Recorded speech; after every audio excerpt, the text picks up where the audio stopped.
श्री स्वामी समर्थ. सर्व भक्तांचे स्वामी कृपा या आपल्या यूट्यूब चॅनलमध्ये स्वागत आहे. सर्व भक्तांवर स्वामी कृपा कायम असावी ही स्वामींच्या चरणी प्रार्थना.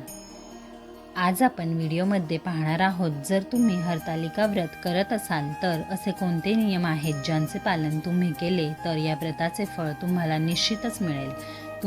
चला तर मग व्हिडिओला सुरुवात करूया. पण त्याआधी स्वामी कृपा चॅनलवर जर नवीन असाल तर चॅनलला सबस्क्राईब करून चॅनलला नक्की सहकार्य करा. बघा, हिंदू संस्कृतीत सौभाग्य प्राप्ती आणि सुखसमृद्धीसाठी अनेक व्रतवैकल्ये केली जातात. त्यातीलच एक व्रत म्हणजे हरतालिका व्रत आहे. महादेव आणि माता पार्वती यांचा आशीर्वाद प्राप्त व्हावा म्हणून हे व्रत केले जाते. सुवासिनी आणि कुमारिका हे व्रत करतात. हे व्रत भाद्रपद शुद्ध तृतीयेच्या मंगल दिवशी केले जाते. असे म्हणतात की हे व्रत ज्या स्त्रिया करतात त्यांना अकाली वैधव्य येत नाही, तसेच त्यांच्या घराची वंशवृद्धी होते. या व्रतामध्ये महादेवांना श्रेष्ठ दर्जा देण्यात आलेला असून माता पार्वतीने महादेवांना प्राप्त करण्यासाठी हे व्रत केले होते. हे व्रत ऐश्वर्य सुखसमृद्धी यासाठी केले जातेच, परंतु जन्मजन्मी अखंड सौभाग्य राहावे ही मागणी या व्रतामध्ये केली जाते. या व्रतावर महिलांचा प्रचंड विश्वास असून महिला आवर्जून हे व्रत करतात. या व्रताद्वारे सौभाग्याला मंगलमय मानणाऱ्या स्त्रिया मनोभावे श्रद्धेने विधिवत माता पार्वती व भगवान शंकरांची पूजा करून आपल्या पतीसाठी व कुटुंबातील सदस्यांसाठी सुदृढ शरीर आणि दीर्घायुष्य मागतात. परंतु तुम्हाला माहीत आहे का, हरतालिका व्रत करत असताना तुम्ही काही नियमांचे पालन करणे आवश्यक आहे. ते कोणते नियम आहेत ज्यांचे पालन तुम्ही केले तर तुम्हाला या हरतालिका व्रताचे फळ निश्चितच मिळेल. चला, ते कोणते नियम आहेत हे आपण जाणून घेऊ. हे व्रत सुवासिनी व कुमारिका यांनीच करावे. हे व्रत भाद्रपद शुद्ध तृतीयेलाच करायचे असते. हे व्रत करत असताना आपले आचरण शुद्ध व सात्विक असावे. तसेच हे व्रत करताना आपले संपूर्ण घर स्वच्छ असावे. या व्रताच्या दिवशी जमल्यास निर्जळी उपवास करावा.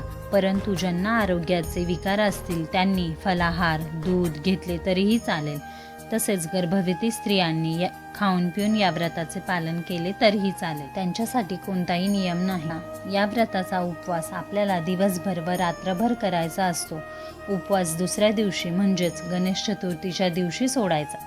या व्रताच्या उपवासाला भगर चुकूनही खाऊ नये. तसेच या दिवशी चुकूनही तामसी पदार्थाचे सेवन घरातील कोणत्याही व्यक्तीने करू नये. या व्रताची पूजा शक्यतो सकाळीच करावी, नंतरच फलाहार घ्यावा. या व्रतादरम्यान मासिक पाळी आल्यास किंवा जर सुतक पडले तर व्रतमांडणी करू नये, फक्त उपवास धरावा. परंतु हरतालिका व्रत कथा नक्की ऐकावी. या दिवशी कोणाचाही अपमान करू नये, शिवाशाप देऊ नये, खोटे बोलू नये, कोणालाही फसवू नये. तसेच या व्रताच्या पूजेचं साहित्य हे तांब्याचे किंवा चांदीचे असावे. डाव्या बाजूला पूजेचा तांब्या ठेवावा. तसेच पूजा करताना सर्व साहित्य जवळच आणून ठेवावे, म्हणजे मध्ये मध्ये उठावे लागणार नाही आणि पूजेमध्ये खंड देखील पडणार नाही. बघा, हरतालिका व्रत करत असताना खास 16 प्रकारच्या पत्री म्हणजेच 16 प्रकारची पाने लागतात. त्यांची सोय आधीपासूनच करून ठेवावी, म्हणजे धावपळ होणार नाही. त्या कोणत्या पत्री असतात ते आपण पाहू. त्यांचा क्रम पुढील प्रमाणे: बेल, आघाडा, मधुमालती, दुर्वा, चाफा, कण्हेर, बोर, रुई, तुळस, आंबा, डाळिंब, धोत्रा, जाई, मरबा, बकुळ, अशोक ही सर्व 16 प्रकारची पत्री आहेत. तसेच हरतालिका पूजेनंतर विसर्जनपूर्व उत्तर पूजा होईपर्यंत मूर्ती हलवू नये. तसेच मूर्ती मातीच्या असल्यामुळे पूजा करताना त्यांची योग्य काळजी घ्यावी आणि मूर्तीवर हलक्या हाताने हळद कुंकू अक्षता फुले व्हावीत. माता पार्वतीच्या मूर्तीला अनामिकेने गंध लावावे. तसेच कुंकू अक्षता वाहताना उजव्या हाताची अनामिका, मधले बोट व अंगठा याच्या साह्यानेच वाहावे. विड्याची पाने सरळ व देठ देवीकडे करून देवीसमोर ठेवावीत. त्या पानावर सुपारी, हळकुंड, बदाम, खोबरे, खारीक आणि 1 रुपयाचे नाणे ठेवावे.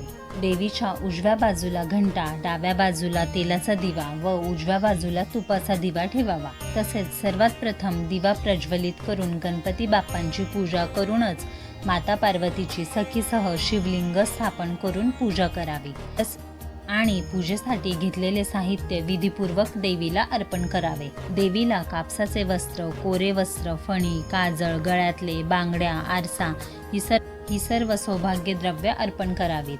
श्री हरितालिका व्रत कथा वाचावी व इतरांनाही त्या कथेचा लाभ घेऊ द्यावा. पूजा झाल्यावर आरती म्हणावी. देवीला फळ, खडीसाखर किंवा गुळ खोबऱ्याचा नैवेद्य दाखवावा.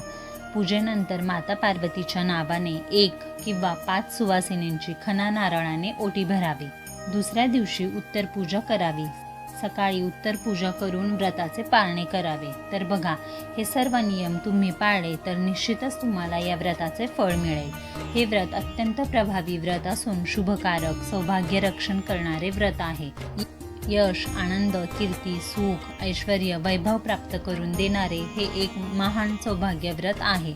अगदी प्राचीन काळापासून महिला हे व्रत करत आलेल्या आहेत. तर तुम्ही सुद्धा हे व्रत करा आणि व्रताचा लाभ घ्या. तर मी सांगितलेली माहिती आवडल्यास व्हिडिओला लाईक, कमेंट, शेअर नक्की करा. तसेच नवनवीन व्हिडिओसाठी स्वामी कृपा चॅनलला सबस्क्राईब करायला विसरू नका. धन्यवाद.